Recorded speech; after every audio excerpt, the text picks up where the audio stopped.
Greetings, everyone. It is Woodman here. It is Saturday, July 20th. I'm here with another message. I know it's been a while since I've released a message, but for me, it's been a very, very busy week. As I've mentioned to many on this channel, I'm in the midst of a political campaign. I've been getting out campaign literature and mailers and flyers to different people, whether by mailing it to them directly or going to events and handing them out. I've been at events just about every night now, making my case before voters of all kinds, young, old, partisan, nonpartisan, whether I'm at specific political events or also at other social events, and just mixing politics into things. It's taken a lot out of me. I expend a lot of energy when I do this. Getting the word out can be draining as I try to manifest the reality and timeline that I want to cross over to. In any case, I returned here because I feel God calls on me to maintain this channel, to get out these messages because I'm here to educate in this incarnation or version of myself. I'm here to bring knowledge to others who are on their journey as well. In other words, to share the wealth and the knowledge, so to speak, because sharing is caring, right? I have picked five cards here. So I have a I guess like what I picked here is the Star, the Hermit, the Temperance, the Strength, and Judgment. And these cards build on this narrative, right? That this is a journey through enlightenment, introspection, balance, resilience, and transformation. So let's interpret these five cards. First off, as I mentioned, I picked the Star, and the Star represents hope, inspiration, and serenity. It is a card of renewal and spiritual insight, indicating that as the questioner here, I'm entering into a phase of calm and healing. The overall message being that when you look at the Star card, you could see that a person here is on a right path and that they should remain optimistic. In other words, they're letting it all hang out. They don't care. They're in this real wonderful, wonderful, pleasant energy, and they're being guided by this higher power, and they have this sort of sense of inner wisdom. That is then followed by the Hermit. Now, the Hermit is a bit different because now the Hermit is more of a card of introspection and solitude and inner guidance. So this would suggest the need that sometimes, as I told you, I'm expending this energy, but sometimes you also have to kind of get that chance to rest, to turn within, and seek answers inside of yourself. So following the Star here, the Hermit encourages us to reflect on our journey and to seek wisdom through introspection. Maybe that means a time to do some sort of meditation, a time to just kind of quiet your mind and just sort of really try to understand what you're doing and where you're going. You want to have that personal growth. You want to have that understanding. As you're learning lessons, you want to absorb those lessons and figure out what those lessons are teaching you. Now we go to temperance. And so temperance is about balance, it's about moderation, it's about harmony. It signifies the need to blend different aspects of life to achieve a sense of equilibrium. So, in other words, here I am, I'm out at a frenetic pace, I'm going out and I'm doing all these things, but there also has to be time to kind of just quiet my mind, to not always be in the chaos of the world, but to sometimes turn within and integrate these lessons that I'm learning, that I'm figuring out into my inner journey and into my everyday actions and interactions. In other words, you should always be learning. You should never feel like you've learned everything and that it's all over. There's always something for you to learn. Now it's followed by the strength card. So strength satisfies us because it brings us courage, it brings us resilience, it signifies power through patience and cooperation. Strength indicates that we have the inner resources to face any difficulties, and there will always be difficulties. I mean, as soon as you're a baby coming out of the womb, and you start to cry, you start to realize that life is going to be difficult, but there's always a way. You calm the mind, you quiet your anxiety, you find a way to find that internal happiness and peace. And so the last card we have here is the Judgment. The Judgment symbolizes rebirth, self evaluation, awakening, a time for significant change, and the need to assess one's life and their choices. Judgment calls for a deep review of one's life path and its decisions. It marks a transformative period where you're encouraged to let go of the past and embrace a new beginning informed by the insights gained through your journey. So, in other words, we're gonna have ups and we're gonna have downs. We're gonna have ebbs. We're gonna have flows. But all along the way, as you get through these lessons, you're realizing that there's a pattern of things. There's a way to break out of the matrix. There's a way to achieve the life of your dreams. That instead of becoming a victim of the matrix, you become a master of the matrix. So you have this chance for personal growth. You have this chance for hope and guidance, leading you into introspection. You have this sense of balance when you finally start to draw things together and realize that you can't have one thing without the other. You draw on your inner strength and you ultimately courageously face a transformative reckoning. In other words, you become better.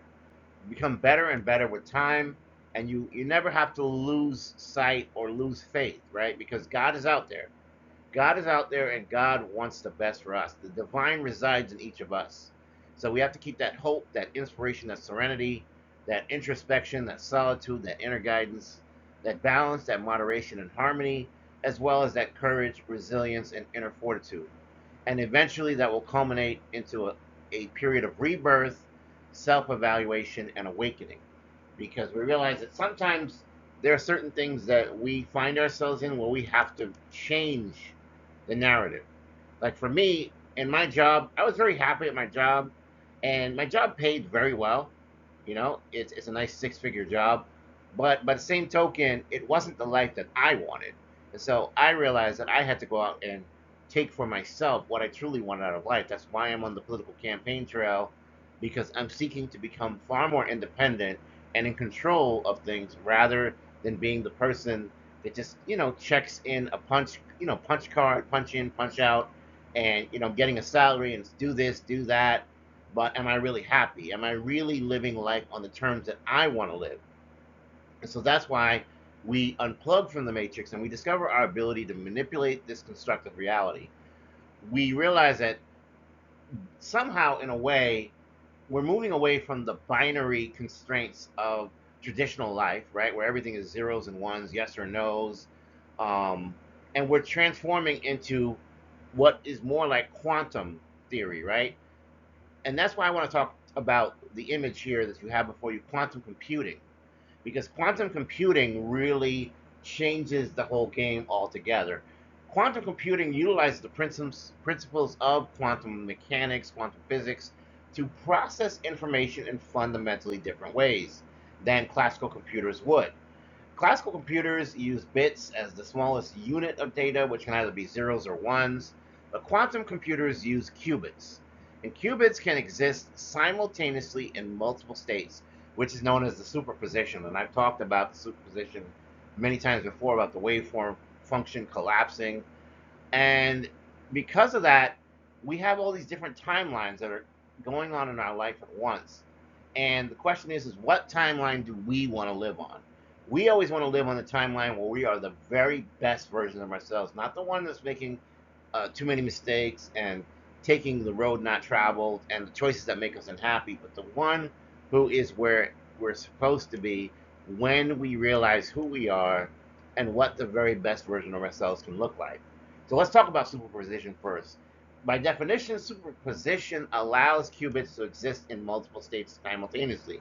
In other words, like when we deal with Schrodinger's cat, the cat could be alive and dead at the same time.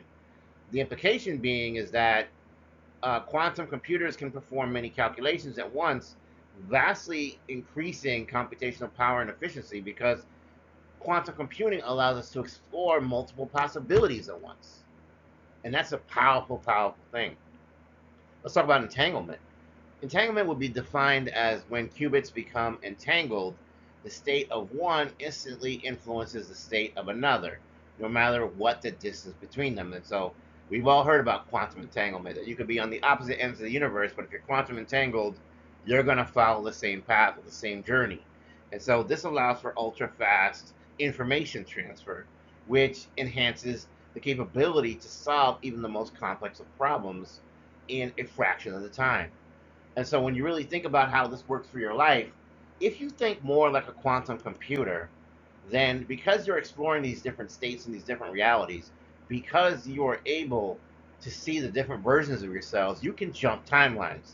And that's metaphorically meaning that you have unlocked the ability to get the reality you want. You don't have to let the matrix control you. You break free and you control your destiny. There are many parallel realities going on at once where we pursue different choices and different decisions that led to different timelines. And so every decision creates a branch. Quantum computing, by processing multiple possibilities at once, mirrors this idea by exploring the numerous outcomes simultaneously. And so we can look to see how these possibilities pan out and then choose the most advantageous timeline that we want to be on. So, therefore, it's all about manifestation and reality creation. Because on a quantum level, reality is not predetermined, it's probabilistic. And because we can influence our quantum states, then we can jump to a preferred outcome or reality by manifesting the desired outcomes that we want through time, and we become aligned with that because time necessarily isn't linear. Time can absolutely be nonlinear. And so when you're thinking about it in this way, when you jump from binary to quantum, you're realizing potential. You're realizing that you can already see the future, and then you can take the steps to get to the future you want to be in. And so you have to not limit yourself in a step by step manner, which is going to slow things down. You have to be able to jump around through time and space in a way that allows you to truly, truly take control of everything because everything exists all at once and all the possibilities are out there. But you can efficiently sort through the information in a way that's going to get you unlimited possibility. And, you know, sure, the stepwise way is great with cryptography and medicine and intelligence, but nonetheless, once you go beyond that, once you go into the esoteric, once you go into the ethers, once you go into the possibilities where you can travel from one realm to another, maybe whether that's astrally speaking or in other different ways, you're no longer constrained by binary logic. You're no longer constrained by slow steps down a particular path. You are able to escape the matrix as we've understood it from many different presenters that you've heard from or from the movies themselves, and you realize that you open the door to unlimited applications that once were science fiction, that once were like undreamed of, right, or unheard of. And so you now have this unprecedented ability to choose and reshape everything by understanding reality and by understanding the timelines. And you have that in you, and you shouldn't believe otherwise. Do not let the power of the matrix engulf you and take you off that path. Because every day we are taught things to obey, to follow order, to fall in line. And these things take us away from where we truly need to be. We're capable of so much more. We come to these incarnations with a specific purpose, and you want to be in that life purpose and you want to get to the place you need to be, because everything is a trap that will keep you stuck in place unless you learn how to navigate around it and escape it. I hope this message has been extremely helpful for you. If you're new here, this is a safe space. Welcome to the channel. If you're a current supporter and subscriber and listener, I appreciate you. Your support keeps this channel going. And also, don't forget to like, share, and subscribe. This is Woodman signing off. I'm hoping you have a wonderful and blessed Saturday and a great weekend overall. Take care. I love you. I love you. Bye bye.